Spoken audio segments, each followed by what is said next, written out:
بسم اللہ الرحمن الرحیم۔ ٹرو سٹوری چینل میں خوش آمدید۔ ولادت سیدنا موسیٰ اور آپ کی والدہ کو الہام۔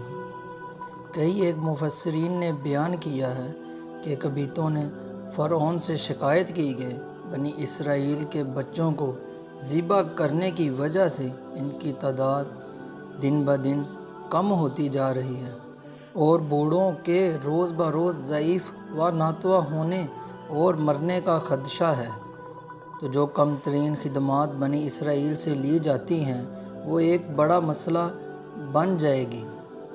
دراصل انہیں اپنی غلام قوم بنی اسرائیل کی نسل کشی کا خطرہ تھا۔ فرعون نے دوسرا حکم جاری کر دیا کہ 1 سال بچوں کو قتل کر دیا جائے اور آئندہ سال قتل کا وقفہ کیا جائے۔ مفسرین کرام فرماتے ہیں کہ جس سال بچوں کے قتل نہ کیے جانے کا حکم تھا اس سال حضرت ہارون علیہ السلام پیدا ہوئے، اور جس سال بچوں کو قتل کیا گیا اس سال حضرت موسیٰ علیہ السلام کی ولادت باسعادت ہوئی۔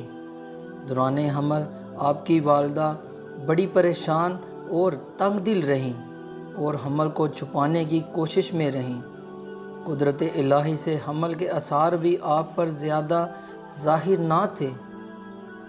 پھر حضرت موسیٰ علیہ السلام کی پیدائش ہوئی تو اللہ تعالیٰ نے آپ کی والدہ ماجدہ کے دل میں بھی تجویز القاء فرما دیں کہ ان کے لیے ایک صندوق تیار کرو اور اس کے ساتھ ایک رسی باندھ لو۔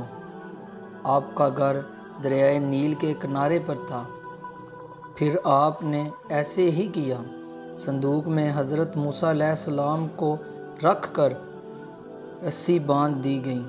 وہیں آپ کی والدہ آپ کو دودھ پلاتی۔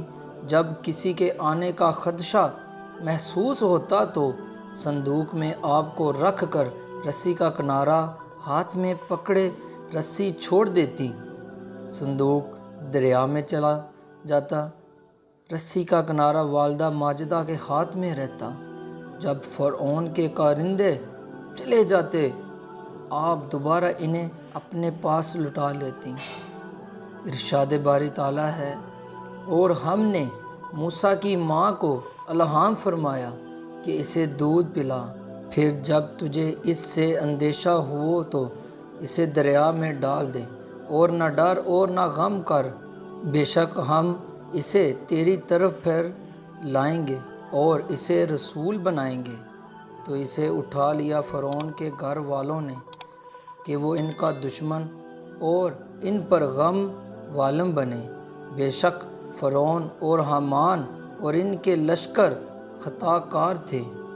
اور فرعون کی بیوی نے کہا، یہ بچہ میری اور تیری آنکھوں کی ٹھنڈک ہے، اسے قتل نہ کرنا، شاید یہ میں نفع دے یا ہم اسے بیٹا بنا لیں۔ اور وہ بے خبر تھے۔